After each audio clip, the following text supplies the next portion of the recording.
சர்வ ஞானியாகிய தேவனை ஆராதிக்கும்படியான ஜனமாக தேவன் நம்மை தெரிந்து கொண்டார். சர்வ ஞானி மட்டுமல்ல, அவர் சர்வ வல்லவருமாயிருப்பதற்காய் தேவனை ஸ்தோத்திரிக்கிறேன். அருமையான பிள்ளைகள் பாடின பாட்டல் தேவனை குறித்ததான அழகான சித்திரத்தை நாம் சிந்தித்தோம், கண்டோம்.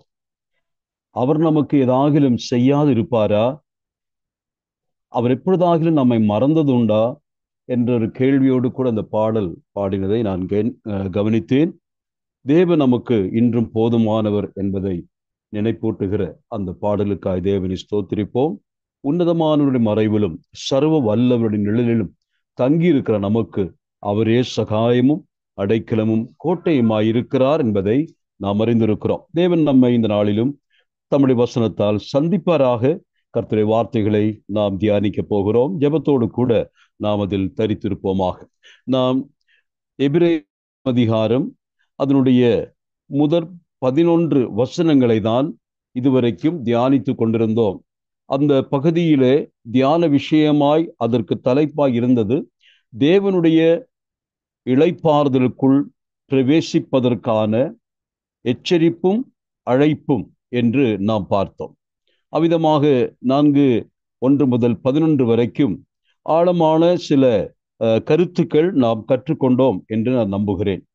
4:1 முதல் 11 வரைக்கும் அதை நாம் சிந்தித்தோம். ஆனால் ஒரு திரும்பி பார்ப்பதற்கு ஏதுவாக ஒவ்வொரு வசனத்தை நான் சொல்லி அதை கடந்து போகிறேன். 1ஆம் வசனத்திலே என்ன வாசிக்கிறோம் என்று கேட்டால், there is a promise that is still valid. Don't delay, make haste to take advantage of the word of promise. இதுதான் முதல் வசனத்துடைய கருப்பொருள். என்ன சொல்லப்படுகிறது? நமக்கு ஒரு வாக்குத்தத்தம் இருக்கிறது, அது பழையதாய் போய்விட்டது, அது தன்னுடைய வேலிடிட்டியை இழந்து போனது, இப்பொழுது வருபவர்களுக்கு அந்த வாக்குத்தத்தம் பொருந்தாது என்று நினைக்காதிருங்கள். இன்றைக்கும் அந்த வாக்குத்தத்தம் அது புழக்கத்தில் இருக்கிறது. It's still valid. ஆகவே அந்த வாக்குத்தத்தத்தை சொந்தமாக்கி கொள்ள நீங்கள் தவறிவிடக் கூடாது என்று ஒரு எச்சரிப்பை முதல் வசனத்திலே சொல்லுகிறார். காரணம், வாக்குத்தத்தம் அது நிறுத்தப்படவில்லை, இன்றைக்கும் திறக்கப்பட்டிருக்கிறது. ஆகவே அப்படிப்பட்ட ஒரு வாக்குத்தத்தம் இருக்க ஏன் நீங்கள் அதை நழுவ விட வேண்டும்? நீங்கள் பயத்தோடு கூட அதை நழுவ விடாதபடிக்கு பயந்திருக்க கடவீர்கள் என்று சொல்லுகிறார். 2ஆம் வசனத்திலே நான் வாசிக்கும் பொழுது அங்கு பழைய ஏற்பாட்டு சுவிசேஷத்தை குறித்தும் புதிய ஏற்பாட்டு சுவிசேஷத்தை குறித்தும் வாசிக்கிறோம். என்ன வாசிக்கிறோம்? ஏனெனில் சுவிசேஷம் அவர்களுக்கு அறிவிக்கப்பட்டது போல நமக்கும் அறிவிக்கப்பட்டது என்று வாசிக்கிறோம். அப்ப அவர்களுக்கும் சுவிசேஷம் அறிவிக்கப்பட்டது, நமக்கும் சுவிசேஷம் அறிவிக்கப்பட்டது.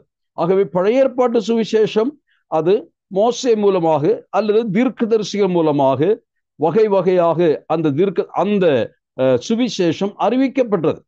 அந்த சுவிசேஷம் எதற்காக அறிவிக்கப்பட்டது? கேட்கிற மக்கள் அவர்கள் தெய்வீக இளைப்பாறுதலுக்குள் பிரவேசிக்க வேண்டும் என்ற ஒரு நற்செய்தி அறிவிக்கப்பட்டது. there is ஒரு பாலும் தேனும் ஓடுகிற தேசம் உண்டு, தேவன் அதை உங்களுக்காக பார்த்து வைத்திருக்கிறார், அந்த தேசம் உங்களுக்கு சுதந்திரிக்கும்படியாக தேவன் வழிவகைகளை செய்திருக்கிறார், அந்த வாக்குத்தத்தத்தை உங்கள் பிதாக்களுக்கு கொடுத்திருக்கிறார். ஆகவே இதோ ஒரு நற்செய்தி உங்களுக்கு அந்த தேசத்தில் பிரவேசிப்பதற்கான வாய்ப்பு. இதுதான் பழைய ஏற்பாட்டு சுவிசேஷம், அது அவர்களுக்கு அறிவிக்கப்பட்டது. புதிய ஏற்பாட்டு சுவிசேஷமும் அதை போல இன்னொரு இளைப்பாறுதலுக்கு நேராக அழைப்பை கொடுக்கிறதை பார்த்தோம். New Testament Gospel, it's a promise to enter the eternal or sabbatical rest என்பதை குறித்து சிந்தித்தோம்.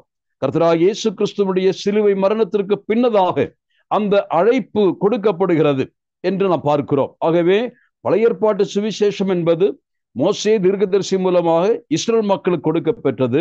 அவருடைய கனான் தேசத்திற்குள் பிரவேசிக்கக்கூடிய இளைப்பாறுதல், earthly rest என்று சொல்லுகிற அந்த இளைப்பாறுதலுக்கான ஒரு அழைப்பை கொடுத்தது அந்த குட் நியூஸ். ஆனால் இன்றைக்கு நமக்கு ஒரு சுவிசேஷம் அறிவிக்கப்பட்டது. அது எவ்விதமாய் அறிவிக்கப்பட்டது? அது நமக்கு நித்தியமாய் பாலும் தேனும் ஓடுகிற ஒரு பரமதேசம் நமக்குண்டு, இளைப்பாறுதல் நமக்குண்டு என்று நம்மை அழைக்கிற ஒரு அழைப்பை கொடுக்கிறது. அதுதான் புதியதும் பழையதுமான சுவிசேஷம் என்று இங்கே அவர் சொல்லுகிறதை பார்க்க முடியும்.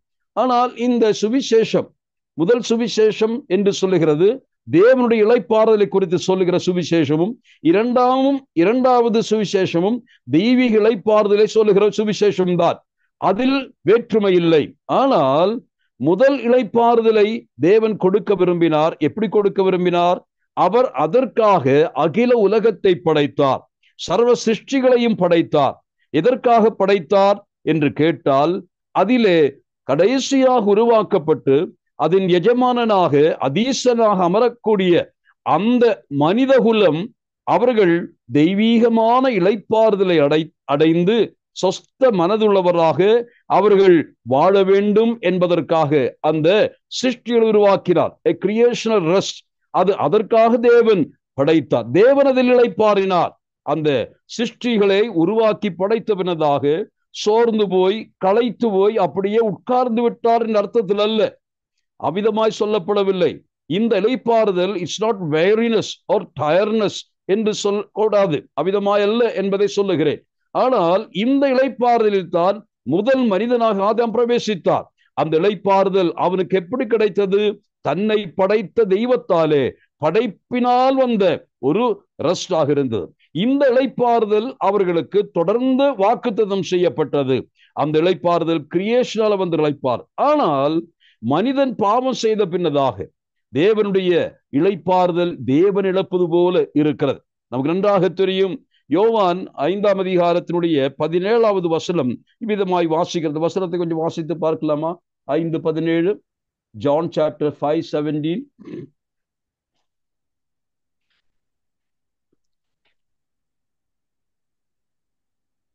இயேசு அவர்களை நோக்கி, என் பிதா இதுவரைக்கும் கிரியை செய்து வருகிறார், நானும் கிரியை செய்து வருகிறேன் என்றார்.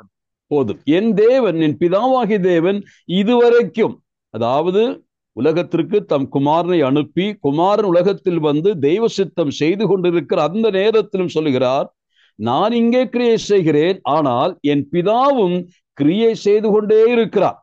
அவர் தன்னுடைய கிரியை நின்று ஓயவில்லை என்ற அர்த்தத்தில் சொல்லுகிறார். இன்னும் கிரியை செய்கிறார். என்ன காரணம்? சிருஷ்டிப்பினாலே தேவ இளைப்பாறுதலை கொண்டு வந்த போதிலும் மனிதன் பாவம் செய்த பொழுது மறுபடியுமாக தேவன் கிரியையை துவக்க வேண்டியதாயிற்று. மனிதனுக்கு மறுபடியும் இளைப்பாறுதலை கொடுப்பதற்காக தேவன் ஒரு கிரியை செய்ய துவங்குகிறார். அது என்ன கிரியை? எதற்கு நேராக அந்த கிரியை சென்று கொண்டிருந்தது என்று பார்த்தால், அது கடைசியாக கிறிஸ்துவனுடைய குரூசிபிக்ஷனோடு கூட அந்த கிரியை நிறைவேறுகிறது. அந்த சிலுவை மரணமும் அதன் பின்னதாக அவருடைய எழுப்பப்படுதலும் பரவேறி போகுதலும் அத்தோடு கூட தான் தேவனுடைய கிரியைகள் இளைப்பாறுதலுக்கு வருகிறது. அவர் ஓய்வெடுக்க ஆரம்பிக்கிறார். அப்ப நான் சொல்ல வந்தது, பழைய சுவிசேஷம் என்று சொல்லும் பொழுது இளைப்பாறுதல் தான். அது தேவனுடைய சிருஷ்டிப்பினாலே மனுகுலம் அனுபவிக்க வேண்டிய ஒரு இளைப்பாறுதல். ஆனால் மனிதன் பாவம் செய்ததினாலே தேவன் இளைப்பாறுதல் இழந்தவரை போல மனிதர்கள் அடைய வேண்டிய இளைப்பாறுதல் அடைவதற்கு தேவன் சிலுவைக்கு நேராக ஒரு கிரியையை ஆரம்பித்தார். So the rest created by the creation, now he has to work out the rest through the crucifixion. தேவகுமாரனுடைய சிலுவை மரணத்தின் மூலமாகத்தான் தேவன் நிறைவடைந்தார். தேவகுமாரனும் தன்னுடைய கடைசி மொழியாக சொல்லும் பொழுது எல்லாம் முடிந்தது, எல்லாம் நிறைவேறிற்று என்று சொல்லுகிற 6வது மொழியை நாம் பார்க்கிறோம். தேவனுடைய பிள்ளைகளே, இந்த இளைப்பாறுதலுக்குள் பிரவேசிப்பதற்காகத்தான் இந்த புத்தகத்தின் இந்த 4ஆம் அதிகாரத்திலே ஒரு அழைப்பு நமக்கும் கொடுக்கப்பட்டதாக பார்க்கிறோம். ஆகவே 2ஆம் வசனத்தினுடைய அந்த கருத்தை நாம் பார்த்தோம். 2ஆம் வசனத்திலேயே வாசிக்கும் பொழுது அவ்விதமாய் சொல்லப்பட்ட அந்த நற்செய்தி, அந்த வேர்ட் ஆஃப் காட், கர்த்தருடைய வார்த்தை அவர்களுக்கு பலனளிக்கல. அவர்களுக்கு தேவன் வார்த்தையாய் சொல்லுகிறார், ஆனால் அது அவர்களுக்கு கிரியை செய்யவில்லை, அவர்களுடைய வாழ்க்கையில பலனளிக்கவில்லை. எதனாலே? அவர்களுடைய தேவனுடைய வார்த்தையை அவர்கள் விசுவாசிக்கவில்லை என்று சொல்கிறார். அதன் அர்த்தம் என்ன? We have to hear the word of God, then to believe the word of God, then to obey the word of God. இந்த மூன்றும் இணையும் பொழுதுதான் அதனுடைய பலன்களை அனுபவிக்க முடியும். ஜஸ்ட் ஒரு head knowledge of the word of God, தேவனுடைய வார்த்தைகளை குறித்துள்ள ஒரு அறிவு. தேவன் பேசுகிறார், நான் கேட்கிறேன், எனக்கு ஒரு ஹெட் நாலேஜ் கிடைக்கிறது. ஆனால் அந்த head knowledge will never help you or never benefit you. இதுதான் அதனுடைய அர்த்தமாயிருக்கு. என்ன செய்ய வேண்டும்? அந்த head knowledge என்று சொல்கிறது, அறிந்த விஷயத்தை முழு மனதாக நம்பி அதை நாம் practical obedience-க்கு கொண்டு வர வேண்டும். அதான் பொருளாக இருக்கிறது. ஆக when the heard word being put into practical obedience, then it will take us to the expected results என்று நாம் எதிர்பார்க்கலாம். அவ்விதமாக தேவனுடைய வசனத்தை கேட்கிற நாம் இப்பொழுதும் கூட அதை அப்படியே நாம் கேட்பது மட்டுமல்ல, நம்முடைய மனதில் பதித்துக் கொள்வது மட்டுமல்ல, அதை நாம் பிராக்டிக்கலாக கொண்டு வருவதற்கு முயற்சிக்கும் பொழுதுதான் அந்த வசனம் அது நன்மை செய்யும். இல்லாவிட்டால் வசனமாக இருக்குமே தவிர அது மண்ணிலே விழுந்து அது கனி தராது என்பதை அறிந்து கொள்ள வேண்டும். ஆகவேதான் அந்த 2ஆம் வசனத்திலேயே விசுவாசத்தினால் அவர்கள் அவிசுவாசத்தினாலே அதன் பலனை இழந்தார்கள் என்று சொன்னார். அதே போல தொடர்ந்து உள்ள 3ஆம் வசனத்திலே நான் 3 முதல் 5 வரை வசனங்களுடைய கருப்பொருள், God made the provision of rest from the beginning of the world, but he couldn't allow people to enjoy or enter due to their disbelief and disobedience என்று சொன்னால், அந்த வசனத்தில் வாசிக்கும் பொழுது உலக தோற்றத்திலேயே தேவன் அதை செய்து முடித்திருந்தார். அதான் வாசிக்கிறோம், நாமோ அந்த இளைப்பார் பிரவேசிக்கிறோம், அவருடைய கிரியைகள் உலக தோற்றம் முடிந்திருந்தும், உலக தோற்றம் முதல் முடிந்திருந்தும் என்று வாசிக்கிறோம். The provision of rest has been planned and executed all in the beginning. ஆரம்பத்திலேயே அந்த provision இருக்கிறது. ஆனால் இந்த மக்கள் அதில் பிரவேசிக்க தேவன் மறுக்கிறதை பார்க்க முடியும். ஏன் மறுத்தார்? அவர்களுக்கு இளைப்பாறுதல் கொடுக்க கூடாது என்பதற்காக அல்ல, அவர்களே அதை வேண்டாம் என்று நினைப்பது போல தேவனுக்கு விரோதமாய் கீழ்ப்படியாமல் இருந்தார்கள். அவருடைய ஒபீடியன்ஸ், அவர் டிசொபீடியன்ஸ் அண்ட் டிஸ்பிலீவ், அவருடைய அவிசுவாசமும் கீழ்ப்படியாமையும் தேவனை தடுத்தது என்று வாசிக்கிறோம். 4ஆம் வசனத்திலும் God showed him as an example but they couldn't follow. அந்த வசனத்திலே தேவன் இளைப்பாறினார், தேவன் ஓய்ந்திருந்தார் என்று சொல்கிறார். ஆனால் அந்த ஒரு முன்மாதிரியை பின்பற்றுவதற்கு இவர்களுக்கு மனதுமில்லாமல் போயிட்டு 5ஆம் வசனத்திலே மீண்டுமாய் அந்த வசனம் சொல்லும் பொழுது reiterating God's swearing of wrath, தேவன் கோபத்திலே ஆணையிட்டு சொன்னதை மறுபடியும் அவர்களுக்கு ஞாபகப்படுத்துகிறார். ஆகவே இனிமேல் தேவனை கோபப்படுத்தாதிருங்கள் என்று எச்சரிக்கிற வார்த்தை 6 முதல் 8 வசனங்களிலே இதுதான் தலை பொருளாக இருக்கிறது. A renewed offer of the rest. அதான் 6 முதல் வாசிக்கிறோம். அவர்களை அந்த 6ஆம் வசனத்தில் வாசிக்கும் பொழுது, ஆகையால் சிலர் அதில் பிரவேசிப்பது இன்னும் வரப்போகிற காரியமாயிருக்கிறதுனாலும் சுவிசேஷம் முதலாவது கேட்டவர்கள் கீழ்ப்படியாமையினாலே அதில் பிரவேசியாமல் போனபடியினாலும் நீங்கள் இன்றவருடைய சத்தத்தை கேட்பீராகில் இருதயத்தை கடினப்படுத்த வேண்டாம். அதனாலே என்ன செய்ய 9ஆம், ஆகையால் தேவனுடைய ஜனங்களுக்கு இளைப்பாறுதல் காலம் இனி வருகிறதா இருக்கிறது. There is a renewed offer again is given to God's people என்று சொல்லுகிறார். அதற்கப்புறமாக 6 முதல் 8 வசனங்களிலே நாம் அதைத்தான் வாசித்தோம். A renewed offer of rest. அதன் மீனிங் என்ன?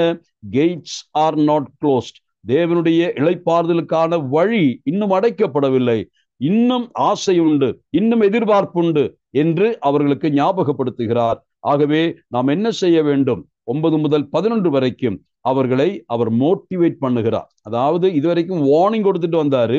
ஆனா 9 முதல் 11 வரைக்கும் வசனங்களை வாசிக்கும். ஆகையால் தேவனுடைய ஜனங்களுக்கு இளைப்பாறுகிற காலம் இனி வருகிறதா இருக்கிறது. ஏனெனில் அவருடைய இளைப்பாறுதலில் பிரவேசித்தவன் தேவன் தம்முடைய கிரியைகளை முடித்து ஓய்ந்தது போல தானும் தன் கிரியைகளை முடித்து ஓய்ந்திருப்பான். ஆகையால் அந்த திருஷ்டாந்தத்தின்படி ஒருவனாகிலும் கீழ்ப்படியாமையினாலே விழுந்து போகாதபடிக்கு நாம் இந்த இளைப்பாறுதல் பிரவேசிக்க ஜாக்கிரதையாயிருப்ப கடவும். நாம் என்று சொல்லும் பொழுது பவுல் எழுத்தாளரும் சேர்ந்து சொல்கிறார், நாம் அங்கு ஒரு என்கரேஜிங் வேர்டை பார்க்க முடியும், ஏ மோட்டிவேட்டிங் ஃபோர்ஸ். அங்கு ஒரு மோட்டிவேஷன் நமக்கு கண்டாயங்கள். இந்த வசனத்தை படிக்கிற அந்த மக்கள், எபிரேய விசுவாசிகள், அவர்கள் பின்தங்கி இருந்தால் அவர்கள் முன்னேறி வருவதற்கு இந்த வார்த்தைகள் நிச்சயமாய் அவர்களுக்கு உதவும் என்று நானும் நம்புகிறேன். ஆவியானவர் அன்றைக்கு கிரியை செய்திருப்பார்.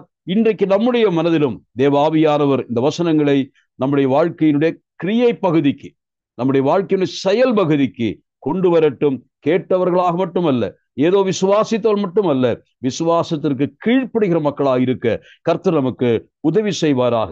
இப்பொழுது நாம் மறுபடியும் அதே அதிகாரத்தினுடைய 12வது வசனத்திலிருந்து நான் வாசிக்க 12, 13 வசனங்கள். ஆனால் இந்த 4ஆம் அதிகாரத்தின் முதல் வசனத்தை நீங்கள் ஆங்கிலத்தில் கொஞ்சம் வாசித்து பாருங்கள்.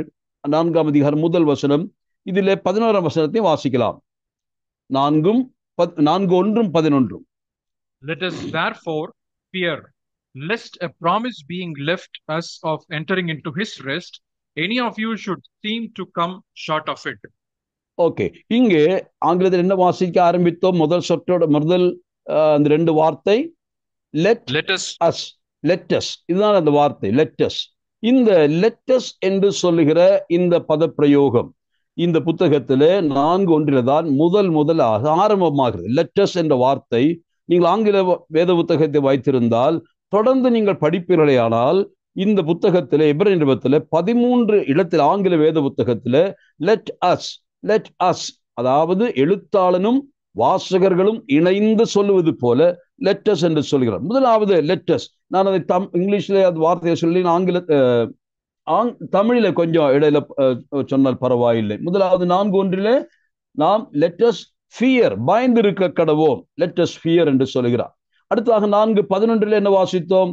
Lettuce strive or let us labour, நாம் அதற்காக பிரயாசப்படுவோமாக, நாம் பிரயாசப்படுவோமாக. அடுத்தபடியாக 4:14 லெட்டஸ் ஹோல்ட் ஃபாஸ்ட், நாம் அந்த நம்பிக்கையை பற்றி கொண்டிருப்போமாக, இல்லையா? அதே போல 4 பற்றி கொண்டிருக்க கடவுள். நான் அதை எப்படி லெட்டஸ் என்பதற்கு தமிழிலே நாம் கடவோம் என்ற வார்த்தை தான் எழுதி வைத்திருக்கிறேன். ஆகவே நாம் பயந்திருக்க கடவோம், உழைக்க கடவோம், பற்றி கொண்டிருக்க கடவோம். அது 4:16 நாம் தைரியமாய் பிரவேசிக்க கடவோம். Let us go on unto perfection. 6:1 நாம் பூரணமாய் இருக்கும்படி கடந்து போவோமாக, கடவோம் என்ற வார்த்தை. அதே போல 10:22 let us draw near, நாம் சமீபமாய் வந்து சேர கடவோம் என்று சொல்லுகிறார் 10:22. அதே போல 10:23 let us hold fast the profession, நாம் அறிக்கையிடுகிற நம்முடைய நம்பிக்கையை நாம் பற்றி கொள்வோமாக என்று சொல்லுகிறார். 10:24 let us consider one another, நாம் ஒருவரை ஒருவர் நாம் நோக்கி பாருங்கள், கவனியுங்கள். 10:24 12:1 let us lay aside, நாம் நம்மை நெருங்கி நிற்கக்கூடிய பாவங்களை நாம் விட்டுவிட வேண்டும். lay aside our sins என்று சொல்கிறார்.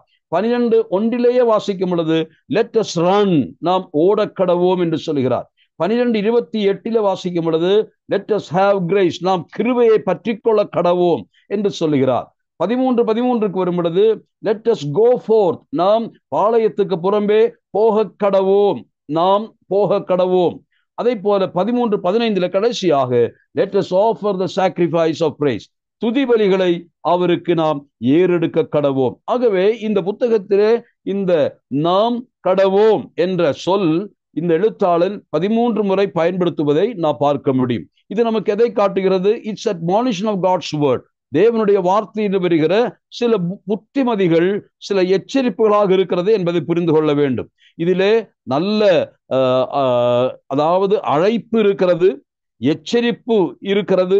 அதை போல சில சமயங்களிலே நம்மை ஆறுதல் படுத்துகிற, உற்சாகப்படுத்துகிற வார்த்தைகள் இருக்கிறது. ஆகவே இதையெல்லாம் பார்க்கும் லெட்டர்ஸ் என்ற வார்த்தை நாம் சேர்ந்து சொல்லுகிற வார்த்தை. ஒருவேளை நம்முடைய சபைகளிலே நாம் போதிக்கும் பொழுது கூட இந்த வார்த்தைகள் லெட்டர்ஸ் ஆல் டுகெதர் என்றுள்ள அந்த ஒருமைப்பாட்டோடு கூட பேசுகிற வார்த்தைகள் சபையை நிச்சயமாக உயிர்ப்பிக்கும் என்பதில் சந்தேகம் இல்லை. நீங்க போங்க, நீங்க வாங்க என்று சொல்வதை விட்டுட்டு நாம் போக கடவோம், நாம் சேர கடவோம், நாம் ஆண்டவரை துதிக்க கடவோம். இந்த ஒரு வார்த்தை இந்த எழுத்தாளன் அதிகமாய் பயன்படுத்துவதனாலே அந்த வாசகர்களையும் தன்னோடு இணைத்து கொண்டு ஒரு அற்புதமான ஒற்றுமையோடு செயல்படலாமே என்று அவர் பணிக்கிறார். அப்போ அந்த 4ஆம் அதிகாரம் 1 முதல் 11 வரை உள்ள வசனங்களை நாம் பார்த்து முடித்தோம். இப்பொழுது நாம் 4:12 முதல் 16 வரைக்கும் வாசிக்க கேட்போம். 4ஆம் எபிரேயர் 4:12 முதல் 16 முடிய. தேவனுடைய வார்த்தையானது ஜீவனும் வல்லமையும் உள்ளதாயும் இருபுறமும் கருப்புள்ள எந்த பட்டயத்திலும் கருக்கானதாயும் ஆத்துமாவையும் ஆவியையும் கணுக்களையும் ஊனையும் பிரிக்கத்தக்கதாக உருவக்குத்துகிறதாயும் இருதயத்தின் நினைவுகளையும் யோசனைகளையும் வகையறுக்கிறதாயும் இருக்கிறது. அவருடைய பார்வைக்கு மறைவான சிருஷ்டி ஒன்றுமில்லை, சகலமும் அவருடைய கண்களுக்கு முன்பாக நிர்வாணமாயும் வெளியரங்கமாயும் இருக்கிறது. அவருக்கே நாம் கணக்கு ஒப்புவிக்க வேண்டும். வானங்களில் வானங்களின் வழியாய் பரலோகத்திற்கு போன தேவகுமாரனாகிய இயேசு என்னும் மகா பிரதான ஆசாரியர் நமக்கு இருக்கிறபடியினால் நாம் பண்ணின அறிக்கையை உறுதியாய் பற்றி கொண்டிருக்க கடவோம். நம்முடைய பலவீனங்களை குறித்து பரிதபிக்க கூடாத பிரதான ஆசாரியர் நமக்கு இராமல் எல்லா விதத்திலும் நம்மை போல் சோதிக்கப்பட்டும் பாவம் இல்லாதவராயிருக்கிற பிரதான ஆசாரியரே நமக்கு இருக்கிறார். ஆதலால் நாம் இரக்கத்தை பெறவும் ஏற்ற சமயத்தில் சகாயம் செய்யும் கிருபையை அடையவும் தைரியமாய் கிருபாசன தண்டையிலே சேரக்கடவும்.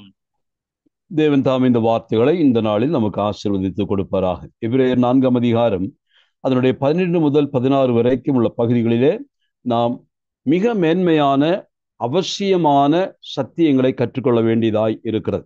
இந்த பகுதிகளை நாம் தவிர்க்கவே முடியாது. ஆகவே இந்த 4, 12 முதல் 16 வசனங்களிலே அதை நாம் 2 பிரிவுகளாக பிரிக்கலாம். 4, 12, 13 ஒரு பிரிவும், 4, 14 முதல் 16 வரைக்கும் இரண்டாவது பிரிவுமாக வைத்துக் கொள்ளலாம். இந்த 4, 12 முதல் 16 வரைக்கும் உள்ள வசனங்களிலே பிரிவுகளை பொறுத்த மட்டில் எப்படி பிரிக்கலாம் என்று கேட்டால், முதலாவது அதற்கு ஆதார வசனம், முதல் பிரிவுக்கான ஆதார வசனத்தை வாசித்தால் 13, அவருடைய பார்வைக்கு மறைவான சிருஷ்டி ஒன்றுமில்லை, சகலமும் அவருடைய கண்களுக்கு முன்பாக நிர்வாணமாயும் வெளியரங்கமாயும் இருக்கிறது, அவருக்கே நாம் கணக்கு ஒப்புவிக்க வேண்டும் என்று சொல்லுகிறார். அப்போ இந்த பகுதியிலே சொல்லப்படுகிற காரியம், நாம் யார்? கணக்கு ஒப்புவிக்க வேண்டியவர்கள். ஏன் நாம் கணக்கு ஒப்புவிக்க வேண்டும்? நாம் நிறைய தேவ வார்த்தைகளை, தேவ வசனத்தை கேட்டவர்கள். கர்த்தருடைய வார்த்தையை ஒருவன் எந்த அளவிற்கு கேட்கிறானோ அந்த அளவிற்கு அவன் பொறுப்பாளியாகிறார். அப்ப கர்த்தருடைய வார்த்தையை அதிகமாய் கேட்டவர்கள், அவர்கள் அதிக பொறுப்புள்ளவர்களாய் இருக்கிறார்கள். ஆனால் அவர்கள் கேட்ட வார்த்தைக்கு கீழ்ப்படியாமல் அதை அவிசுவாசித்து இதய கடினத்தோடு வாழ்ந்தால் அவர்கள் யார்? அவர்கள் கணக்கு ஒப்புவிக்க வேண்டியவர்கள், அல்லது அவர்கள் நியாயாசனத்துக்கு முன்பாக நிறுத்தப்படுவார்கள் என்று பொருள். ஆகவே இந்த 12, 13 வசனங்களிலே நான் படித்து பார்த்த பொழுது அங்கு ஒரு நியாயாசனத்தை குறித்து சொல்லுவது போல எனக்கு தோன்றிற்று. நாம் யாவரும் வாழ்க்கையின் இறுதிக்கு வரும் பொழுது அவருடைய வாழ்க்கையினுடைய மொத்த தொகைக்கான கணக்கை ஒரு முறை தேவ சமூகத்திலே கொடுக்க வேண்டியவர்கள் என்பது அது சொல்லுகிறது. ஆகவே அந்த 2 வசனத்திலே நியாயாசனம், நான் அதை கிறிஸ்துவின் நியாயாசனத்தோடு கூட ஒப்பிட்டு பேசுகிறேன். ஆகவே கிறிஸ்துவனுடைய நியாயாசனம். அப்போ இந்த பகுதியில இளைப்பாறுதலுக்குள் பிரவேசிப்பதற்கு தடையாக வந்தது என்ன? அவருடைய கீழ்ப்படியாமையும் அவருடைய அவிசுவாசமும். ஆனால் தேவனுடைய வார்த்தை அவருடைய காதுகளிலே தொனித்து கொண்டே இருந்ததை நாம் பார்க்கிறோம். ஆனால் அந்த வார்த்தை அவர்கள் என்ன செய்யவில்லை? அவர்கள் அதை ஏற்றுக்கொள்ளவில்லை என்றுதான் பொருள். ஜீவனுள்ள தேவனுடைய வார்த்தையை அவர்கள் கேட்டார்கள், ஆனால் அதற்கு அவர்கள் கீழ்ப்படியவில்லை. இதுதான் காரணம்.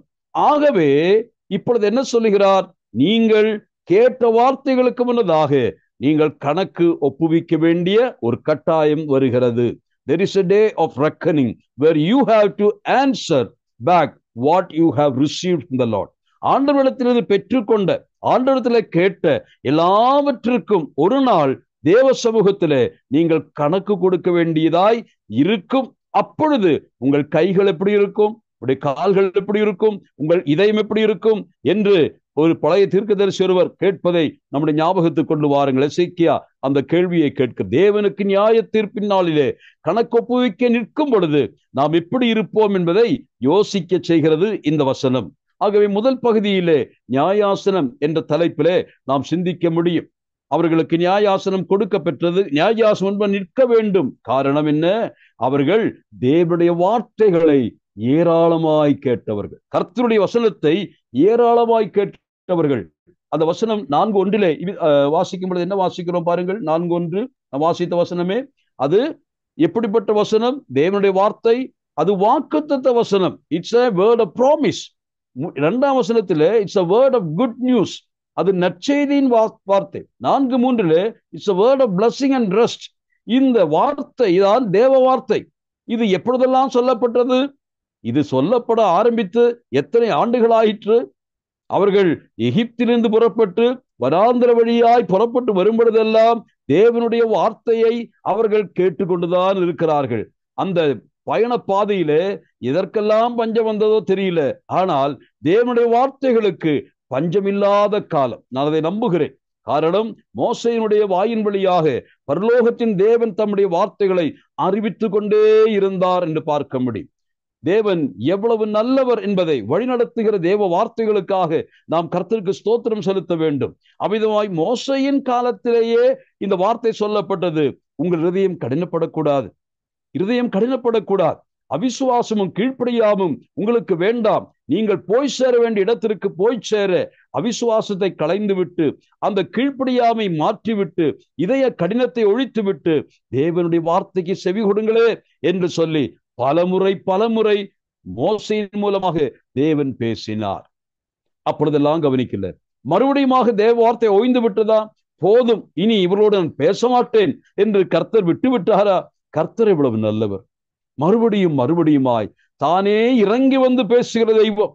முரட்டாட்டம், கடின நெஞ்சமற்ற கடின கழுத்து, இப்படிப்பட்ட மக்கள் தம்முடைய வசனத்தை புறம்பாக்கி புறக்கணித்துக் கொண்டிருந்தாலும் கூட அவ்வப்போது இறங்கி வந்து தன் மக்கள் மேல் இரக்கம் காட்டி கருணை காட்டி மறுபடியும் பேசுகிறார். எப்பொழுது பேச ஆரம்பித்தார்? மறுபடியும் நமக்கு நன்றாக தெரியும், தாவீதின் காலத்தில்.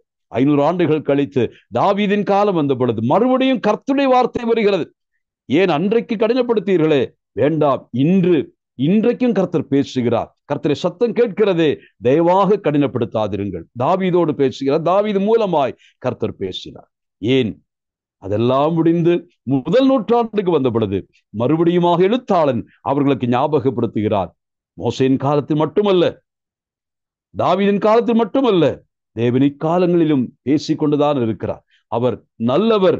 உங்களை நன்மையானதற்கு நேராக வழிநடத்துவதற்கு, உங்களுடைய நன்மைக்காக பேசுகிறார். நீங்கள் அழிந்து விடக்கூடாது, கெட்டுவிடக்கூடாது, பாதையில் நீங்கள் இல்லாமல் போய்விட்டு நீங்கள் இலக்கை அடையாமல் போகக்கூடாது என்பதற்காக கர்த்தருடைய சத்தம் தொனித்துக் கொண்டுதான் இருக்கிறார். சங்கீதத்திலே நான் அவருடைய சத்தத்தை குறித்தினுடைய மேன்மைகளை குறித்து அந்த 28ஆம் சங்கீதத்திலே நான் 28 29 நினைக்கிறேன். அந்த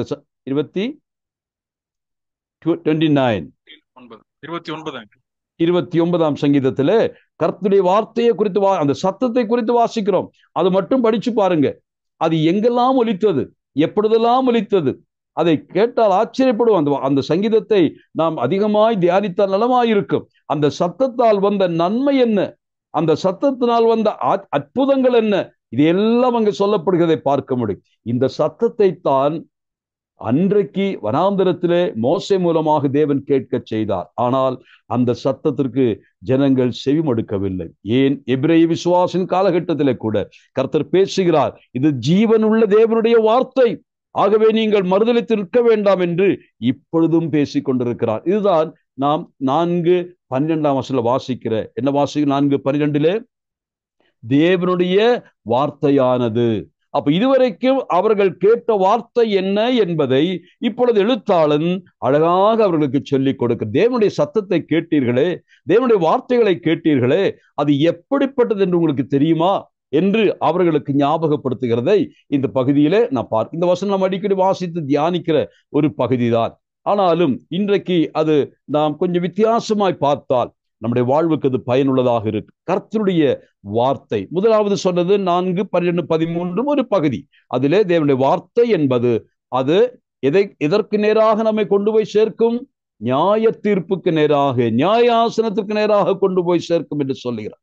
ஆனால் அடுத்த 14 முதல் 16 வரையில வசனங்கள் இனிவை, அதாவது 5ஆம் அதிகாரம் துவக்கி சொல்ல போகிற விஷயங்களுக்கு ஒரு முகவரையாய் ஒரு வாசலாய் இருக்கிறது சரிதான். ஆனால் அந்த 4ஆம் அதிகாரத்திலேயே அந்த பகுதி சேர்க்கப்பட்டது எதனாலே என்று நான் யோசித்து பார்த்தேன். ஏனால் அநேக நூற்றாண்டுகளுக்கு முன்னதாகத்தான் இந்த சாப்டர் வைஸாக பைபிள் பிரிக்கப்பட்டது.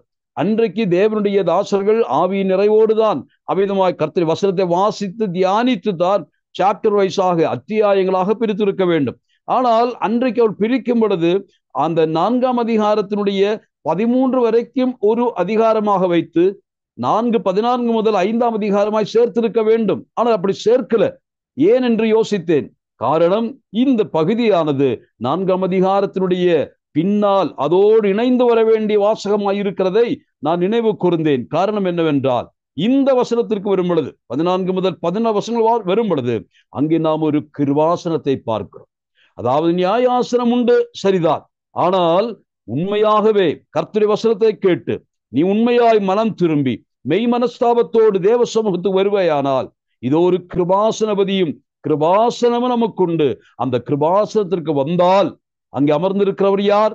அங்கே வாசிக்கிறோம், நமக்காக பரிந்து பேசுகிற ஒரு பிரதான ஆசாரியர், மகா கருணையுள்ளவர், நம்மேல் பரிதாபம் கொள்ளுகிறவர், நமக்காக உயிர் கொடுத்து நம்மை நேசித்தவர், அவர்தான் இப்பொழுது கிருபாசனபதியாக அமர்ந்திருக்கிறார்.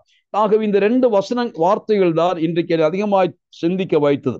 நியாயாசனம் உண்டு, அது எச்சரிப்பை காட்டுகிறது. கிருபாசனம் உண்டு, ஒரு ஆசீர்வாதத்தையும் ஆறுதலையும் காட்டுகிறது. கர்த்தருடைய பிள்ளைகளே, இதன் மேல் நாம் தியானமாயிருப்பது நல்லது. ஆகவே நான் முதல் சொன்ன அந்த throne of grace and throne of judgement என்ற அந்த சொல்லும் பொழுது, முதலாவதாக ஜட்ஜ்மெண்ட் சொல்லும் பொழுது பிவேர் ஆஃப் த ஜட்ஜ்மெண்ட்.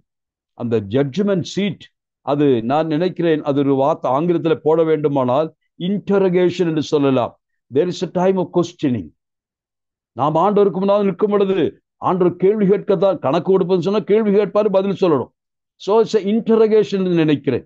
அதே போல மேர்சி சீட், இந்த பக்கம் கிருபாசனம் பார்க்கிறோம், அதே இன்டர்செஷன். இட்ஸ் நாட் இன்டரோகேஷன் என்று சொல்லி நம்மை பார்த்து கேள்வி கேட்டு நாம் பதில் சொல்லணும். ஆனால் கிருபாசனத்துக்கு வரும் பொழுது அங்கே நமக்காக ஒரு கிருபாசனபதி, அவர் பரிந்து பேசுகிறவராய் இருப்பதை பார்க்க முடியும். 4ஆம் அதிகாரம் 12ஆம் வசனம் நாம் மறுபடியும் வாசிப்போம். தேவனுடைய வார்த்தையானது ஜீவனும் வல்லமையும் உள்ளதாயும் இருபுறமும் கருப்புள்ள எந்த பட்டயத்திலும் கருத்தானதாயும் ஆத்துமாவையும் ஆவியையும் அணுக்களையும் ஊனையும் பிரிக்கத்தக்கதாக உருவக்குத்துகிறதாயும் இருதயத்தின் நினைவுகளையும் யோசனைகளையும் வகையறுக்கிறதாயும் இருக்கிறது. போதும். இந்த பகுதியில நாம் வாசித்த அந்த வேத பாகத்துல 12 கடைசி பாகத்துல இருதயத்தின் நினைவுகளையும் யோசனைகளையும் வகையறுக்கிறதாயும் இருக்கிறது என்று. இருதயத்தின் நிலைமை நான் அப்படி வைக்கிறேன், the condition of the heart.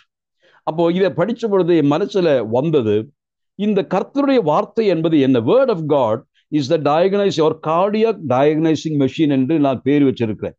அதாவது சிடிஎம் என்று பேர் வச்சிடலாம். என்று சொன்னால் இதயத்தினுடைய நிலைமையை சரியாக இன்வெஸ்டிகேட் பண்ணுகிறதும் டயக்னைஸ் பண்ணுகிறதுமான ஒன்றுதான் கர்த்தருடைய வார்த்தை என்பது இங்கே சொல்லப்படும். காரணம், இதற்கு முன் சொல்லப்பட்ட பகுதிகளிலும் அதே போல் இனிமேல் வருகிற பகுதிகளிலும் எழுத்தாளன் இதயம் என்ற சொல்லை அவ்வப்போது பயன்படுத்துகிறார். மனித இதயத்தை குறித்துதான் அவர் அதிகமாய் பேசிக் கொண்டு வந்தார். நாம் இப்பொழுது முந்தின இந்த அதிகம் 4 என்ன வாசித்தோம் பாருங்கள். 4ஆம் அதிகாரத்தினுடைய 7ஆம் வசனத்திலே, இன்று அவருடைய சத்தத்தை கேட்பீர்களாகில் உங்கள் இருதயங்களை கடினப்படுத்தாதிருங்கள். அப்ப இதயத்தினுடைய கண்டிஷனை தான் இப்பொழுது சொல்லுகிறார். கர்த்தருடைய வசனத்தினுடைய பயன்பாடு என்ன தெரியுமா?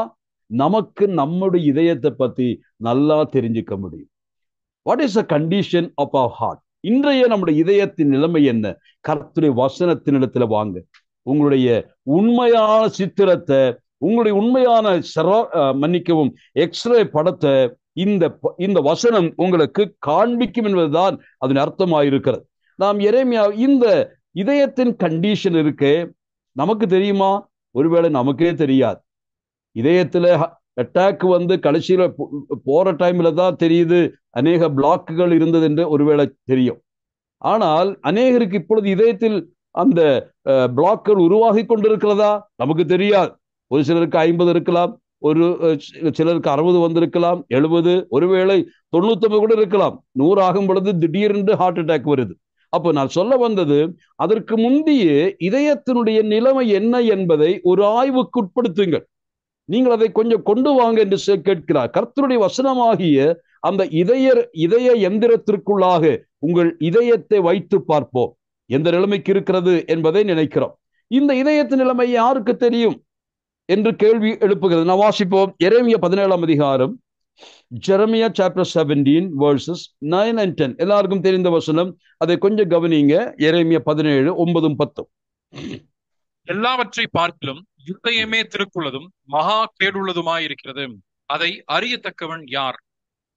நானே ஒவ்வொருவனுக்கும் அவனவன் வழிகளுக்கும் செய்கைகளின் பலன்களுக்கும் தக்கதை கொடுக்கும்படிக்கும் இருதயத்தை ஆராய்கிறவரும் உள்ளந்திரியங்களை சோதித்தருகிறவருமாயிருக்கிறேன். போதும். மிக தெளிவான ஒரு வார்த்தை. இருதயத்தை குறித்து அவர் சொல்லுகிறார். மனிதனுடைய இதயம் எப்படி இருக்கிறது? மகா திருக்குள்ளதும் மகா கேடுள்ளதுமாய் இருக்கிறது என்று சொல்ல. திருக்குள்ளதும் கேடுள்ளதும், அதாவது மிகுந்த வஞ்சனை உள்ளது. இருக்கிற நம்முடைய ஆர்கன்ஸ்ல அதிகமாய் நம்மை வஞ்சிக்கிறது எது என்று கேட்டால், அதாவது ஆன்மீக பாஷையில நான் சொல்லுகிறேன், இதயத்தின் நினைவுகள், இதயத்தின் சிந்தனைகள். இதயம் என்று சொன்னால் ஒரு மாம்சத்தால் செய்யப்பட்ட ஒரு உறுப்பு தான், அது வேறு. ஆனால் வேத புத்தகத்திலே சொல்லுகிற அந்த இதயம் என்று சொல்லுகிறது இதயத்தின் நினைவுகளும் அதன் சிந்தனைகளும். அப்போ இதயத்தின் நினைவுகளும் சிந்தனைகளும் எப்படி இருக்கிறது? அது வஞ்சிக்கிறதா இருக்கிறது. The most deceiving organ in our body is the heart. நம்முடைய நினைவுகளும் சிந்தனைகளும் நம்மையே ஏமாற்றுகிறது, வஞ்சிக்கிறது. பிரியமானவர்களே, அந்த வஞ்சனையை குறித்து எரேமியா 17 என்ன சொல்கிறார்? What is the deception? What's the heart tells to us? Don't trust God. Don't trust God. இதுதான் இந்த இதயம் சொல்லுது. அதனால முன்னாடி சொல்லப்பட்டது, கர்த்தரையே நம்பிக்கையாக கொள்ளுகிற மனுஷன் பாக்கியவான். ஆனா இந்த இதயம் உள்ள என்ன செய்வான்?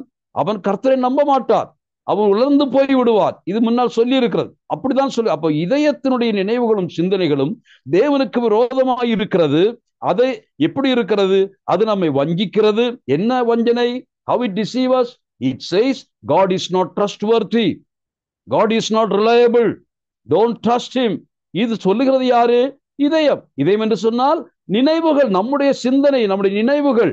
இதை ஆட்கொள்ளுகிறது யாரு? நம்முடைய நினைவுகளை இப்பொழுது ஆட்கொண்டிருப்பது தேவாவியானவர். ஆனால் அதற்கு முன் எப்படி இருந்தது? சைத்தானுடைய, பிசாசினுடைய, அந்த பொல்லாதவனுடைய ஆவியால் நாம் நிரப்பி நடத்தப்பட்டவர்கள். அப்பொழுதெல்லாம் சொன்னது, தெய்வத்தை நம்பாதே, நீ உன்னை நம்பு. இன்றைய கேப்ஷன், இன்றைய உலகத்தினுடைய முக்கியமான இது என்னவென்று கேட்டால், ட்ரஸ்ட் யுவர் செல்ஃப். நீ உன்னை நம்பு, கடவுளை நம்ப வேண்டாம், அடுத்தவரை நம்ப வேண்டாம். You have to have the self confidence என்று சொல்வார்கள். இதுதான் அன்றைக்கும் சொல்லப்பட்டது. ஆனால் இன்றைக்கும் அதே தான் சொல்லப்பட வேண்டியதாக இருக்கு. கர்த்தருடைய பிள்ளைகளே, நம்முடைய இருதயத்தின் நிலைமையை குறித்து நாம் சிந்தித்து பார்ப்போம். தேவனை நம்புகிற ஒரு இருதயம் இருக்கிறதா? அல்லது 3:12 படியாக வாசித்த 3:12 படியாக, சகோதரரே, ஜீவனுள்ள தேவனை விட்டு விலகுவதற்கு ஏதுவான அவிசுவாசமுள்ள பொல்லாத இருதயம் உங்களில் ஒருவனுக்குள்ளும் இராதபடிக்கு நீங்கள் எச்சரிக்கையாயிருங்கள். இப்ராஹிம் விசுவாசிகளே, நீங்க கொஞ்சம் கவனமா இருங்க. இப்படிப்பட்ட பொல்லாத இருதயம் உங்களுக்கு வந்துடக்கூடாது. இந்த இதயத்தை உண்மையாய் புரிந்து கொள்கிறவன் யார்? நமக்கு புரியல. ஆனா கர்த்தர் என்ன சொன்னாரு? அவனவனுடைய கிரியைக்கு தக்கதாக நான் அவர்களுக்கு பலன் கொடுப்பதற்காக நான் உள்ளிந்திரியங்களை ஆராய்ந்து பார்க்கிறவனும் சிந்தனைகளை அறிகிறவனுமாயிருக்கிறேன். அதை தான் எரேமியா 17 10 ஆண்டவரே பதில், யார் இதை அறியவான் என்று அவரே கேட்கிறார். இந்த மனுஷ இதயத்தை ஆய்வு செய்கிறவன் யார்? யாருக்கு முடியும் என்று கேட்டு கடைசியில் என்ன சொல்கிறார்? நானே ஆய்வு செய்து கண்டுபிடிப்பேன், உங்கள் இருதயம் எப்படிப்பட்டது என்று நான் சொல்லிக் கொடுக்கிறேன் என்று கர்த்தர் சொல்லுகிறார். அதே வசனத்தை இன்னொரு முதலாக, அதாவது ஆதி ஆகமத்தில் இதயத்தை குறித்து சொல்லப்பட்ட ஒரு வசனத்தை வாசிக்க விரும்புகிறேன். ஆதி ஆகமம் 6ஆம் அதிகாரம் 5வது வசனத்தை வாசிப்போம். ஆதி ஆகமம் 6:5.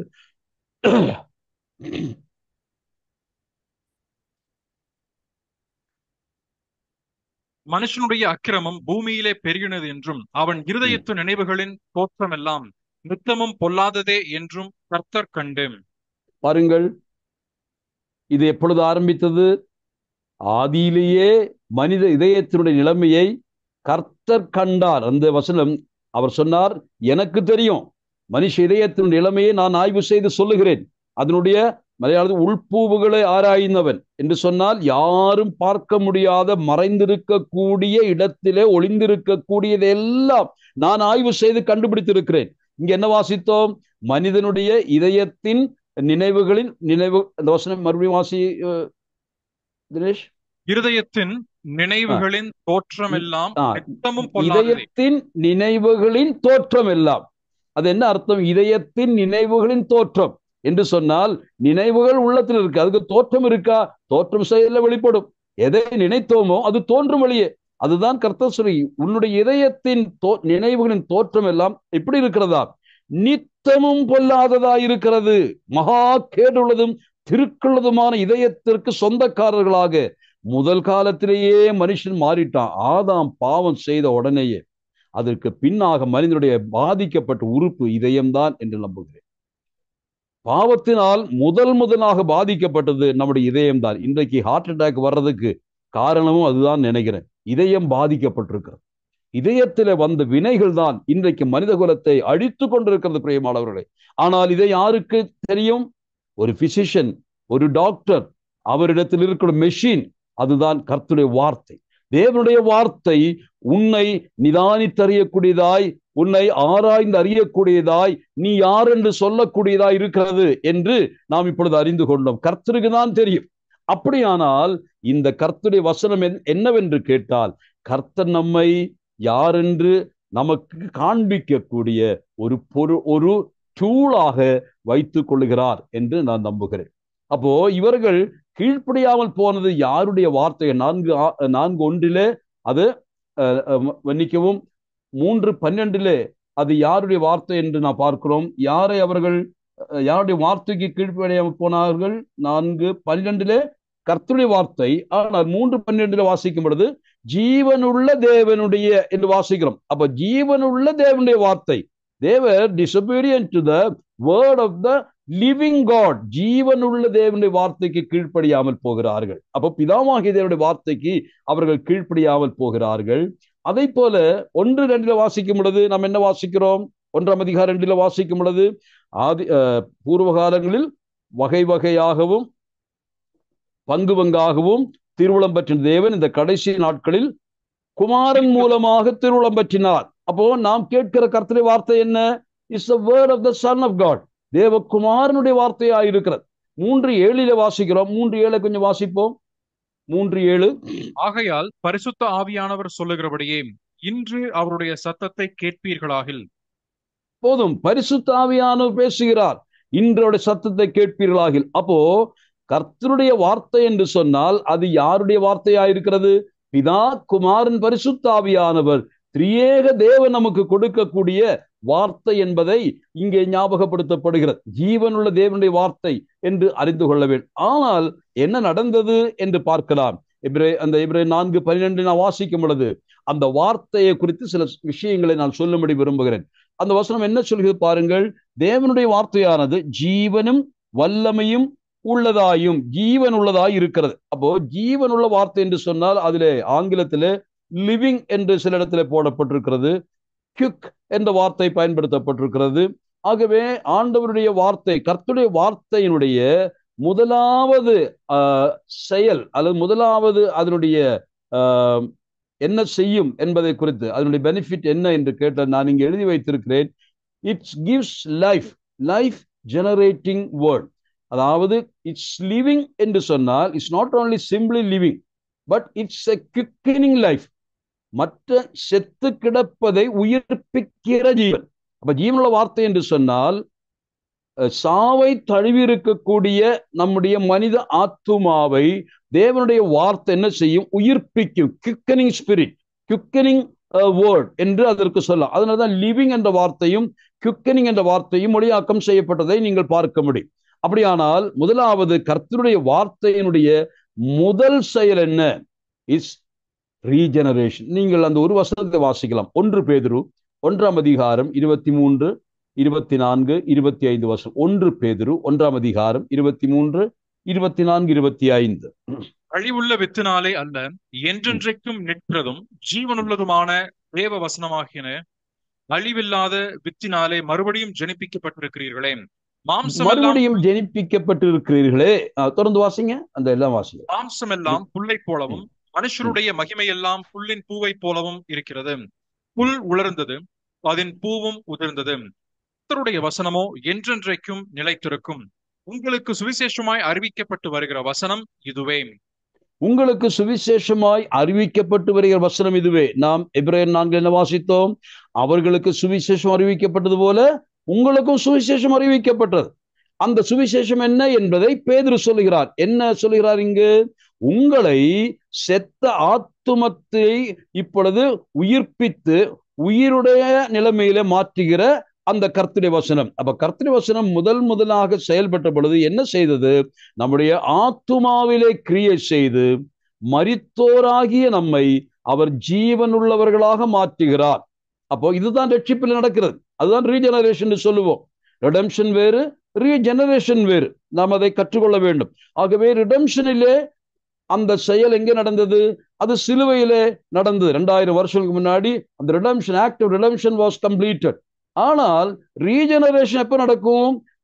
சிலுவையிலே மரித்த இயேசு கிறிஸ்துவாகிய மீட்பரை நான் எப்பொழுது என் இதயத்தில் விசுவாசிக்கிறேனோ அப்பொழுது என்னுடைய இதயம் புதுப்பிக்கப்படுகிறது, உயிரூட்டப்படுகிறது. அது ரீஜெனரேஷன். ரிடம்ஷன் அதனுடைய வேலை முடிஞ்சிருச்சு.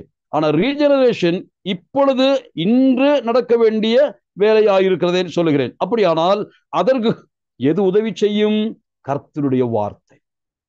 செத்த பிணங்களைப் போல் இருக்கக்கூடிய ஆத்துமாக்களை உயிருள்ளவர்களாக மாற்றுகிற அற்புதமான ஒரு செயலி, ஒரு ஆக்சிடைசிங் ஏஜென்ட் என்று சொல்லலாம். அதுதான் கர்த்தருடைய வார்த்தை. அதனாலதான் மறுபடியும் பிறப்பிக்கப்பட்டோம், தெளிவாக பேதுரு சொல்லுகிறார். அடுத்து இரண்டாவதாக பவர்ஃபுல் என்ற வார்த்தை. கர்த்தருடைய வார்த்தை ஜீவனும் வல்லமையும். மலையாளத்தில் சைதன்யம் என்ற வார்த்தை பயன்படுத்தப்பட்டிருக்கிறது. ஆனால் அதனுடைய சரியான அந்த மூல மொழியினுடைய பொருள் என்னவென்று கேட்டால் எனர்ஜைசிங், அதாவது பலவீனமானதை பலப்படுத்துகிறது, தளர்ந்து போனதை மறுபடியும் புத்துயிரூட்டி பலப்படுத்துவது. அப்படிப்பட்டதுதான் கர்த்தருடைய வார்த்தை. Not only regenerating, but it gives us eternal life, eternally keeping us safe.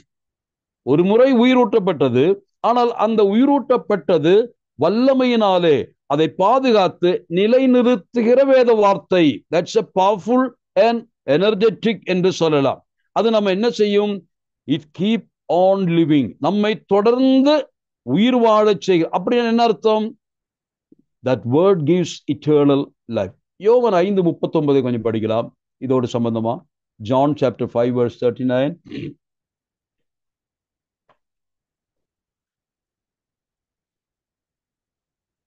வேத வாக்கியங்களை ஆராய்ந்து பாருங்கள், அவைகளால் உங்களுக்கு நித்திய ஜீவன் உண்டென்று எண்ணுகிறீர்களே, என்னை குறித்து சாட்சி கொடுக்கிறவைகளும் அவைகளே. போதும். வேத வாக்கியங்களை ஆராய்ந்து பார்க்கிறீர்கள். என்ன சொல்றீங்க? ஆராய்ந்து பார்த்து அதிலே நித்திய ஜீவன் உண்டு என்று சொல்லுகிறீர்கள். ஆனால் அவைகள் என்னை குறித்து தான் சாட்சி சொல்லுகிறது. இந்த நித்திய ஜீவனை நீ பெற வேண்டுமானால் கிறிஸ்துவனிடத்தில் வர வேண்டும் என்று வேத வாக்கியங்கள் சொல்லுகிறது. அந்த வேத வாக்கியங்கள் மூலமாக நித்திய ஜீவன் என்று சொன்னாலும் கூட வேத வாக்கியங்கள் சுட்டி காட்டுகிற நித்திய ஜீவ வார்த்தை உள்ள கர்த்தராகிய இயேசு கிறிஸ்துவனிடத்திலே தான் நித்திய ஜீவன் உண்டு. அதை பேதுரு சொல்கிறார் அல்லவா? சீஷர்கள் எல்லாரும் அநேக பின்வாங்கி போய்விட்டார்கள். அந்த 5 அப்பம் 2 மீனுடைய சம்பவ கதை முடித்த பின்னதாக அநேக விசுவாசிகள் என்று சொல்லுகிறவர்கள் கூட பின்வாங்கி போனார்கள். அப்பொழுது பேதுருவிடத்தில் ஆண்டவர் கேட்கும் பொழுது பேதுரு என்ன பதில் சொல்லுகிறார்? ஆண்டவரே, நாங்கள் எப்படி பின்வாங்கி போவோம்? எங்கே போவோம்? நித்திய ஜீவ வார்த்தைகள். நித்திய ஜீவ என்று சொன்ன அர்த்தம் என்ன? நித்திய ஜீவனை கொடுக்கக்கூடிய வார்த்தைகள். அப்பம் ஜீவனை கொடுக்கும், அதாவது அப்பொழுது சாப்பிட்ட அப்பம் ஜீவனை கொடுக்கும், உயிர் வாழச் செய்யும், பசியின் தாகத்தையும் தணிக்கும். ஆனால் அது அப்பம் வெறும் மாவால் செய்யப்பட்ட, இந்த உலகத்திலே தோற்றுவிக்கப்பட்ட மண்ணில் உற்பத்தியாக்கப்பட்ட அப்பம். அது இந்த மண்ணுக்குரிய ஜீவனை கொடுக்கும்.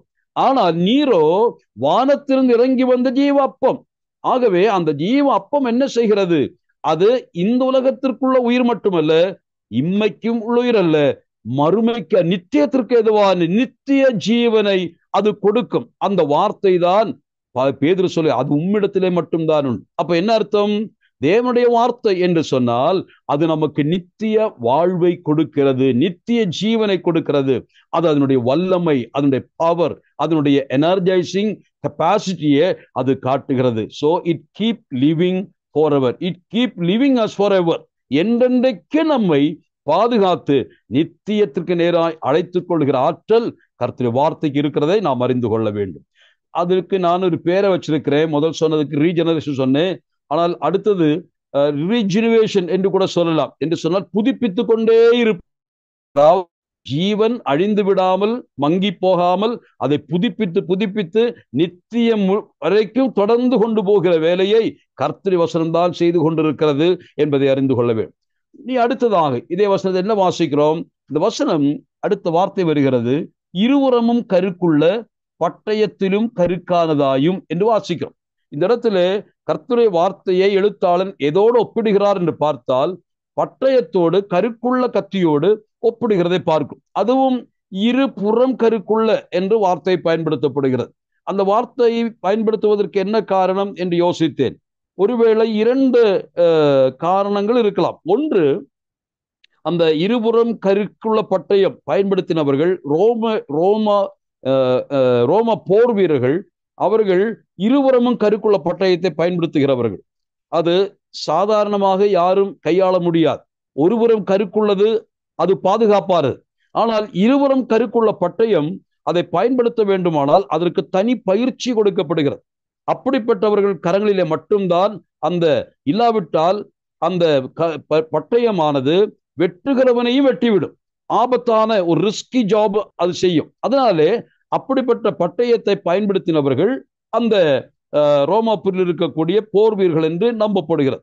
இரண்டாவதாக, ஒரு சிலருடைய அபிப்பிராயத்தின்படியாக இந்த இருபுறம் கருக்குள்ள பட்டயம் என்று சொல்லுகிறது, ஆசாரியர்கள் லேவியர்கள் தங்களுடைய யாகத்தை பலிகளை செலுத்துவதற்கு ஆட்டையோ அல்லது ஜீவனுள்ள மிருகங்களையோ அங்கு கொண்டு வந்து அதை அவர்கள் பலி செலுத்துவதற்கு முன்னதாக அதை கட்டி அதை வெட்ட வேண்டும் என்று சொன்னால் அதனுடைய கழுத்தை வெட்டணும்.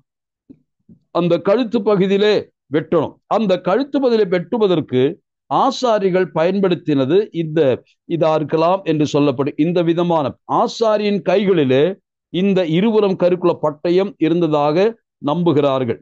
ஒரு சிலர் சொல்லுகிறார்கள், ஒருவேளை அது வெட்டுவதற்கு ஒருபுறம் கருக்கு, அதாவது கழுத்தை வெட்டுவதற்கு ஒருபுறம் கருக்குள்ளதும், ஆனால் அதனுடைய பகுதிகளை, அதனுடைய தோலை உரித்து அதன் உட்பகுதிகளை பிரிப்பதற்கு இருபுறம் கருக்குள்ள பட்டயங்களை பயன்படுத்தி, பட்டயம் கத்திகள் போன்றது என்று நினைக்கலாம்.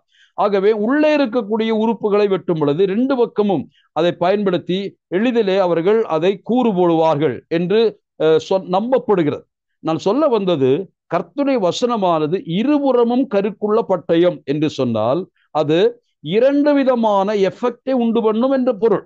என்ன எஃபெக்ட் உண்டாக்கும், என்ன தாக்கத்தை உண்டாக்கும்? அது வெறுமனே வெட்டுகிறவனை அது தாக்கும், அதை போல வெட்டப்படுகிறவனுக்கும் பாதிப்பை உண்டாக்கும். ஆகவேதான் இந்த பட்டயத்தை கையாளும் பொழுது கவனமாயிருக்க வேண்டும் என்று நாமும் எச்சரிக்கப்படுகிறோம். விளையாட்டுத்தனமாக இந்த தெய்வ வார்த்தைகளை யாரும் கையாளக்கூடாது. இது பேதுருவின் கையில இருக்கக்கூடிய பட்டயத்திற்கு சமமாகி தேவையற்ற இடங்களிலே வெட்டுவதற்கு ஏதுவாக இருக்கு. தேவையற்றவர்களை வெட்டுவது, தேவையில்லாத உறுப்புகளை வெட்டுவது, இது கர்த்தருடைய வசனத்தை முறையாக கையாள தெரியாதவருடைய மிகப்பெரிய ஆபத்து. கர்த்தருடைய பிள்ளைகளே, வேதத்தை பேசுவதற்கு முன்னதாக, கர்த்தருடைய வார்த்தைகளை பிரசங்கம் செய்வதற்கு முன்னதாக வேதத்தின் ஆழ்ந்த சத்தியங்களை, அடிப்படை சத்தியங்களை முறையாக கற்றுக்கொள்ள வேண்டும். ஒரு வார்த்தையை எடுத்து விட்டு அல்லது ஒரு ஊமையை வைத்து விட்டு எதையெல்லாம் பேசுவோமோ நமக்கு தெரியாது. ஆனால் அதை நாம் நிறுத்திவிட வேண்டும். கர்த்தருடைய வசனத்தை முறையாக நாம் கையாள வேண்டும். You have to handle the word of God with much carefulness. மிகவும் மெட்டிகுலஸ் கேர் இருக்கணும். இல்லாவிட்டால் என்ன செய்யும் தெரியுமா? தேவையில்லாத ஆளை வெட்டோம், தேவையில்லாத உறுப்பை வெட்டோம், கடைசியில உங்களுடைய காதோ கண்ணு இல்லாமல் போயிடும். ஆகவே அப்படிப்பட்ட ஆபத்தான வேலையை செய்யாமல் இருப்பது நல்லது. கர்த்தருடைய வசனம் இருகூறுள்ள பட்டயமாய் இருக்கிறது. சோ லைஃப் பியர்சிங் வேர்ட், ஜீவனை வாழ்க்கையை வெட்டுகிற வார்த்தை, அதுக்கு ஸ்வோர்ட் என்று சொல்லப்பட்டிருக்கிறது. இதற்கு நான் வைத்திருக்கிற பேரு இட்ஸ் ரிவீல்ஸ், ரெவலேஷன். ரீஜெனரேஷன், அது முதல் நமக்கு இந்த வசனத்தால் கிடைத்த நன்மை. இரண்டாவது ரீஜெனுவேஷன் என்று சொன்னால் நித்திய மெய்வாழ்வுக்கு நேராக keep on going, keep on living, அது நமக்கு உதவி செய்யும். மூன்றாவதாக இட் ரிவீல்ஸ், ரிவீல் பண்ணது. இது வெட்டுறதுனால என்ன நன்மை? நான் வாசிப்போம். அதனுடைய 12 வசனத்தை கொஞ்சம் படிக்கலாம். இருபுறமும் தேவனுடைய வார்த்தையானது ஜீவனும் வல்லமையும் உள்ளதாயும் இருபுறமும் கருக்குள்ள எந்த பட்டயத்திலும் கருக்கானதாயும் ஆத்துமாவையும் ஆவியையும் கணுக்களையும் ஊனையும் பிரிக்கத்தக்கதாக உருவ குத்துகிறதாயும் இருதயத்தின் நினைவுகளையும் யோசனைகளையும் வகையறுக்கிறதாயும் இருக்கிறது. போதும். இப்போ இதை வாசிக்கும் பொழுது நமக்கு என்ன புரிகிறது? இந்த பட்டயத்தை பயன்படுத்தும் பொழுது, கர்த்தருடைய வார்த்தையை நாம் பயன்படுத்தும் பொழுது, மனிதனை அது பிரிக்கிறதாக பார்க்க முடியும். மனிதன் என்று சொன்னால் நமக்கு நன்றாக தெரியும், முக்கூறுடையவன் என்று சொல்வார்கள் அல்லவா? 3 கூறுகளோடு இருக்கிறவன். அந்த 3 கூறுகளும் ஒன்றை ஒன்று பிரிக்க முடியாதபடிக்கு சேர்க்கப்பட்டிருக்க வேண்டும், இல்லையேல் மரணம் நிச்சயம். அப்போ ஆவி, ஆத்துமா, சரீரம், அல்லது 2ஆக பிரித்தால் உடலும் நமக்குள் இருக்கக்கூடிய ஆவி, ஆத்துமா, பிராணன் என்று சொல்லுகிற பகுதி. ஆனால் இந்த இடத்துல என்னை பொறுத்த அநேக பண்டிதர்கள் 2 என்று தான் சொல்லுகிறார்கள். 2, அதாவது ஆவி, ஆத்துமா, நினைவுகள், உங்கள் இருதய நினைவுகள், யோசனைகள், இது 2 தான் என்று சொல்லுகிறவர்கள் இருக்கிறார்கள். ஆனால் எனக்கு அதுல அவ்வளவு உடன்பாடு இல்லை. நான் வாசித்த பொழுது எனக்கு புரிந்தது, மனிதனுடைய முக்கூறுடைய தன்மையை இது வெளிப்படுத்துகிறது. அந்த 3 தன்மை, அதாவது ட்ரைபார்ட்ரைட் பீயிங் என்று பொதுவாக சொல்வார்கள் ஆங்கிலத்தில். அது 1 தெசலோனிக்கேயர் 5ஆம் அதிகாரம் வாசிக்கிற போல நம்முடைய ஆவி, ஆத்மா, சரீரத்தை முழுமையாக பரிசுத்தப்படுத்தி கர்த்தருடைய வருகைக்கு ஆயத்தப்படுத்துகிறது என்ற வார்த்தை, பரிசுத்தமாய் காத்துக்கொள்ளுங்கள் என்ற வார்த்தை வருகிறது. அப்ப நாம் எப்படிப்பட்டவர்கள்? நம்முடைய ஆளுமையிலே என்னவெல்லாம் இருக்கிறது? ஆவி, ஆத்துமா, சரீரம், இது 3 இருக்கிறதை மறந்துவிடக் கூடாது. இதிலே சரீரம் என்பது புறம் கூடு, வெளியே இருக்கக்கூடிய ஒரு கூண்டு என்று சொல்லலாம். அதற்குள் இருக்கக்கூடியது ஆத்துமா, அதற்குள்ளும் இருக்கக்கூடியது ஆவி என்று சொல்லலாம். இதுல எது முக்கியமானது என்று கேட்டால் இந்த 3 முக்கியமானது. காரணம் என்னவென்று கேட்டால், இந்த 3இல் ஒன்றை எடுத்துவிட்டால் இந்த ஆளுமை அழிந்துவிடும் என்பதை நாம் அறிந்திருக்கிறோம். ஆகவே, ஆனால் ஆத்துமா என்பதுதான் உண்மையாக நானும் நீங்களும். காரணம், மண்ணால் படைக்கப்பட்ட மனிதனுடைய நாசியிலே தேவன் ஊதுகிறார். என்ன ஊதுகிறார்? அவருடைய சுவாசத்தை ஊதுகிறார், அவருடைய ஜீவ சுவாசத்தை ஊதுகிறார். அந்த ஜீவ சுவாசம்தான் நமக்குள் ஆவியாக பரிணமித்தது, நம்முடைய ஆவியாய் மாறுகிறது. அதை போல ஜீவ ஆவி அந்த சுவாசத்தை ஊதின பொழுது நாம் வாசிக்கிறோம், மண்ணினால் உருவாக்கப்பட்ட அந்த சிலையோ அல்லது அந்த உருவத்தினுடைய நாசியிலே ஊதும் பொழுது என்னவாயிற்று? மண்ணு, தேவனுடைய சுவாசம் 2ம் இணைந்த பொழுது அங்க வாசிக்கிறோம், மனிதன் ஜீவ ஆத்துமாவானான். He became the living soul. அப்படியானால் மனிதனை படைக்கிற படைப்பிலே முக்கூரை பார்க்கிறோம். 1 தேவனுடைய சுவாசம், 2 தேவனுடைய கையால் எடுக்கப்பட்ட மண். இந்த 2ம் சங்கமித்து தேவனுடைய சுவாசம் உள்ளே போன உடனே புதிதான ஒன்று உருவாகிறது. என்ன தெரியுமா? அதுதான் ஆன்மா, அதுதான் மனுஷன். அந்த ஆன்மாவுக்கு என்ன உண்டு? ஆன்மாவுக்கு ஆவி இருக்கிறது, ஆன்மாவுக்கு உடல் இருக்கிறது. அப்போ ஆத்மா உலகத்தில் தங்குவதற்கு ஒரு கூண்டுதான் இந்த மண் கூடாரம். அதே சமயத்தில் ஆத்துமாவிலே என்ன நடக்கிறது?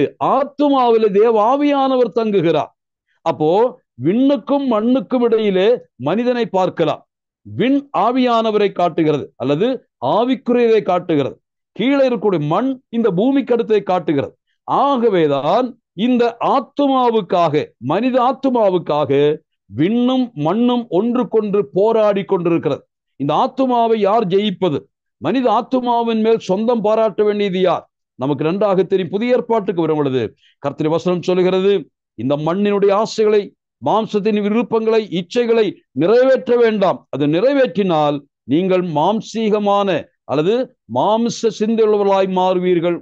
உங்கள் ஆத்துமா அது மாம்சத்துக்குரியதாய் மாறும். ஆனால் பரிசுத்த ஆவியினால் நீங்கள் நடத்தப்படும் பொழுது மேலான சிந்தனைகள், விண்ணுக்குரிய சிந்தனைகளோடு நீங்கள் நடந்து கொண்டால் நீங்கள் ஆவிக்குரியலாய் மாற முடியும். ஆகவே ஆத்துமா என்ற அந்த வார்த்தை தான் நம்முடைய பர்சனாலிட்டி, நம்முடைய ஆத்துமா தான். ஆனால் நமக்கு ஆவி பகுதியும் இருக்கிறது, அதே போல சரீர பகுதியும் இருக்கிறது. ஆவி பகுதியின் மூலமாக இந்த ஆத்துமா தேவனோடு தொடர்பு கொள்கிறது, ஆனால் சரீர பகுதி மூலமாக உலகத்தோடு தொடர்பு கொள்கிறது. இதுதான் பொதுவான ஒரு நியதி. இங்கே வாசித்த வசனத்திலே நான் நின்று நிறுத்துகிறேன். இங்கே வாசித்த வசனத்திலே என்ன வாசிக்கிறோம்? கர்த்தருடைய வார்த்தை அது இந்த 3ஐயும் கூறாக பிரிக்கும். பிரிப்பதின் நோக்கம் உள்ளே என்ன இருக்கு என்பதை வெளிப்படுத்த. கர்த்தர் நம்மை ஆஸ்வதிப்பார். நேரம் கடந்து போனது. தேவன் தாமே நம்மோடு பேசியிருக்கிறார் இந்த வார்த்தையின் மூலமாக. குறிப்பாக நாம் இன்றைக்கு அறிந்து கொள்ள வேண்டிய முக்கியமான விஷயம், கர்த்தருடைய வார்த்தையை அலட்சியம் செய்யாதிருங்கள். கர்த்தர் பேசும் பொழுது அதை காது கொடுத்து கேட்பது மட்டுமல்ல, முழுமையாய் கீழ்ப்படிவதற்கு ஒப்புக் கொடுங்க. விசுவாசம், கீழ்ப்படியாமை, இதய கடினம் நமக்கு வேண்டாம். தேவனுடைய சமூகத்திலே நம்மை தாழ்த்தி ஒப்புக் கொடுப்போம். தேவனுடைய வார்த்தை மூலமாய் கிடைக்கக்கூடிய பேராசீர்வாதங்களை அவருடைய வாழ்க்கையில் நாம் சொந்தமாக்கிக் கொள்வோம். கர்த்தருக்கு கீழ்ப்படிவோம். ட்ரஸ்ட் அண்ட் ஒபே என்ற வார்த்தையை நாம் நினைவு கூறுவோம். That's the only way for blessing. ஆகவே கர்த்தர் நம்மை ஆசீர்வதிப்பாராக.